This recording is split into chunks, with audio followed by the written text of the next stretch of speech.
Good evening, everyone. We're here to discuss Kurt Lewin's change theory. This will be presented by Kevin, Sheila, Bruce, and Asia of the Fab 4 ONU cohort. Our objectives for our presentation today include understanding why businesses today require the need for change management strategies, most specifically to continue in a successful fashion. The cohort will explain and define Kurt Lewin's change management model, and at the end of the presentation you will be able to define the three-step process and identify positive and negative influences in the success and growth sequences of change management. It's really something for us to look back 2 years ago where Sheila and I both chose Mr. Lewin as a research project, and coming now back to today's date and being able to tie all this in together for you.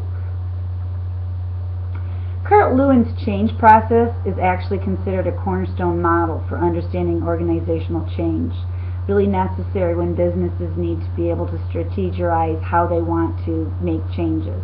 It was developed by Kurt Lewin back in the 1950s. Lewin was a physicist as well as a social scientist, and he used organizational change process explanations as easy to understand and implement for businesses. He actually used an analogy of changing the shape of a block of ice as the steps to go through as a process of change management. Mr. Lewin also suggested that efforts to bring about planned change in organizations should approach change in a multi-stage process. This model of planned change consists of 3 steps. The first one is unfreezing the current process. The second one is change and what we're looking for through the process. And the last and final one is refreezing the change so that now it becomes culture. All 3 steps are affected by forces. We have driving and restraining forces in nature.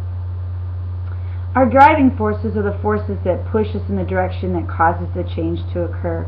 This is our motivation, our recognition that there needs to be a change in some aspect of business, whether it be culture, climate, some different process. They cause a shift in the equilibrium towards change. They're the great change motivator. We're also looking at restraining forces, and these are usually negative in nature, but not at all times. These restraining forces are counterintuitive to getting to our matrix or getting to the parameters that we're looking for during the change. These restraining forces cause a shift in the equilibrium, which now opposes the change. Not necessarily always negative, but not pushing in the right direction, and at times some of the negatives can be time management, and training pushback from employees themselves. Our equilibrium is the state of being where the driving forces are equal to the restraining forces, so there's no change that occurs, which is not good for business organizations. That's that status quo. That equilibrium can be raised or lowered by changes that occur between the driving and the restraining forces. We'll be looking at our benchmark navigation through this, but the bottom line is looking for a way to push that change forward, and by understanding that change. That is correct. And so as we're looking at the 3 distinct and vital stages of Kurt Lewin's change theory, again, unfreezing, moving to a new level or the change itself, and refreezing, we look at Lewin's ice cube analogy. Lewin said that if you had a large block of ice but realized that what you'd like is a cone of ice, you would have to make some changes. First, you must melt the ice, to change its state that allows for reformation possible throughout this, which would be our unfreezing process. Then you must mold the ice water into the shape you want, which is our change, giving it new boundaries, new culture, new performance measures.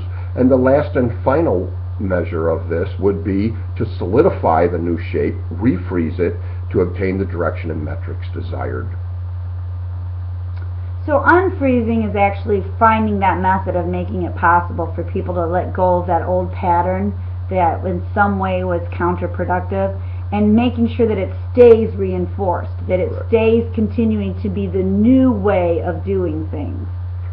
In so much too, as far as unfreezing, it's by developing a compelling message describing why the existing way of doing things cannot continue to the entire employee group, specific to declining sales figures, poor financial results, poor customer satisfaction surveys, are things that you absolutely should bring to the table to ensure that that communication is done.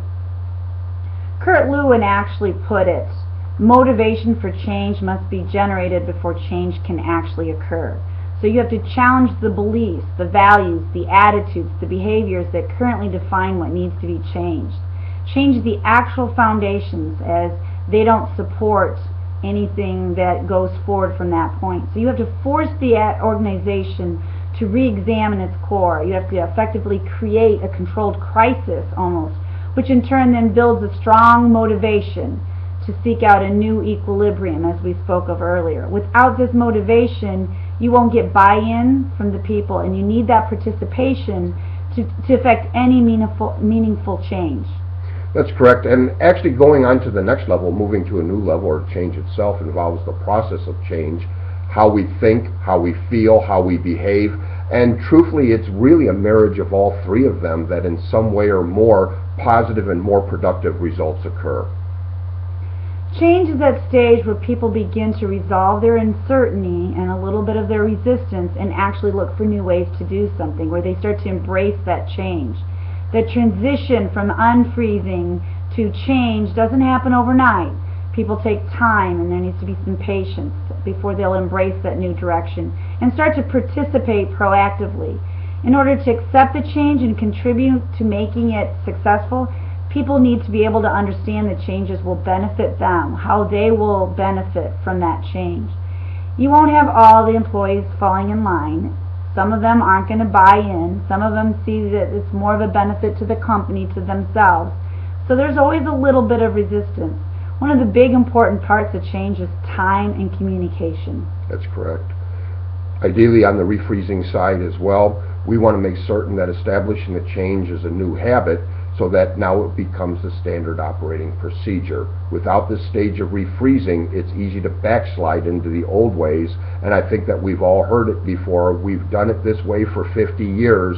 Why do we not have to keep doing it this way? We want to make certain, too, that with that win, that you celebrate the wins. Big wins, small wins, celebrate the win, as this is going to help your employees to find closure, and it certainly is going to thank them for enduring a painful time, as I know that everybody isn't always as open to change, and it also helps them believe that future change will also be successful as well. So, let's review what we've been talking about on the 3 stages of Kurt Lewin's change process. The first one being unfreeze. You have to determine what needs to be changed, survey the organization to understand what is currently happening and where the change has to take place. Then you have to ensure there's some strong support from upper management. There has to be some drivers here. You have to create that need for change and then use that vision and strategy plan to support that and present that. Finally, that communication and the vision and getting that out to the people that has to participate in that change. You have to emphasize why. By managing the doubts and concerns right at the beginning, you manage to open up the employees and be able to allow them to address concerns. You reinforce that need to change. It's all going to be really important in your unfreezing steps. In the next section, which would be change, we want to make certain that we communicate often. We want to describe the benefits. We certainly want to describe how failure would not be an option and what would happen if a failure mode did occur. We want to dispel any rumors, and there's certainly going to be a bunch of rumors out there. There's no doubt about it. So when we are up against the rumor mill, we want to answer questions openly and honestly. We want to deal with problems immediately. Again, hard on the problem, soft on the people. Relate the need for change back to operational necessities, and of course negotiate with any external stakeholders that we may need to discuss this with, that now would also be a positive pusher for the change as well. And then the change needs to also empower the people, provide lots of opportunity for employee involvement, empower action, have line managers providing day-to-day direction, having everybody involved in the process, and generate those short-term wins to reinforce that the change is happening, give incentive, give motivation, make that change visible to the people involved. Understand that with a short-term win as well, this can be a building block to the future foundation. We want to ensure that everybody knows that with the win, there's going to be more work to do, and sometimes that's a negative driver as well. We're also looking at refreezing, and Sheila's going to discuss a little bit more on the refreezing as far as being able to anchor changes in our culture too. If you've actually been successful, then you need to retain that successfulness, that positive step. So we have to identify what's going to support that change staying in place, identify any barriers that would prevent that change staying, develop ways to sustain that change, ensure the leadership is going to continue to support what you've accomplished thus far, create reward systems, establish feedback systems so that they can see that that vision and those goals have been met. Adapt the organizational. The organizational structure might need to be tweaked a little bit. Provide some maybe additional support and training. Keeping everybody informed and supported, and above all, celebrating the success. In order to make sure that it stays in place and people don't slide back to doing things the old way or the easier way, you need to make sure it's refrozen in place. Now is the time to take that chaos that we created and turn it into a very, very positive thing. You're actually changing the culture, you're changing the politics, you're changing the procedures, you're changing the very thought process of how we are going to do things from now into the future. We're also saying a couple things as well with this.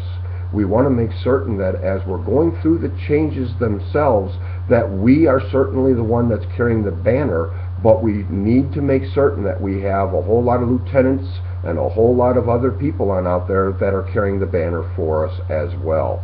Change isn't always easy. As a matter of fact, one of the hardest things that we have in our life is change. And when you put it into the business aspect of this, being able to measure, making certain that we have the correct metrics, ensuring that we have the right reason for the change, just not for change itself, is going to be beneficial in the success of the change. The process itself with Kurt is very, very clear to us. It makes a lot of sense. It's not always that simple, and it's certainly not that easy, but I think that when we come together through all of the learning processes that we've had in our training in the last 2 years of bringing leaders into the fold and then making certain those leaders now train the trainers to make the change happen too. So simply put, by Kurt Lewin, in order to manage change process, you can do something as simple as a 3-step process. Unfreeze whatever needs to be changed, or the wrong way, the old style of doing things. Change it, finding new strategies, new plans, new organizations, new support resources, whatever it takes. See those successes, celebrate those wins, and then put it firmly in place as the new way going forward, being your phraseology. Going forward, we'll always be doing it this way. It's refreezing it back into place. Simple analogy. Melting, freezing, reforming, freezing. So the 3-step Kurt Lewin process is a very good process to follow when we want to talk about a change management model. Use your strategic planning, use your strategic vision, get everybody involved and at the table to communicate and discuss, brainstorm the change, and then put it into effect. We would like to thank you for attending Lewin's change management model presented by the ONU cohort group, the Fab Four. The understanding the 3 stages is one of our objectives, and we believe that we've met that objective for you. The Fab Four cohort group wants to wish you all the merriest of Christmas and happy of New Year. Merry Christmas and Happy New Year.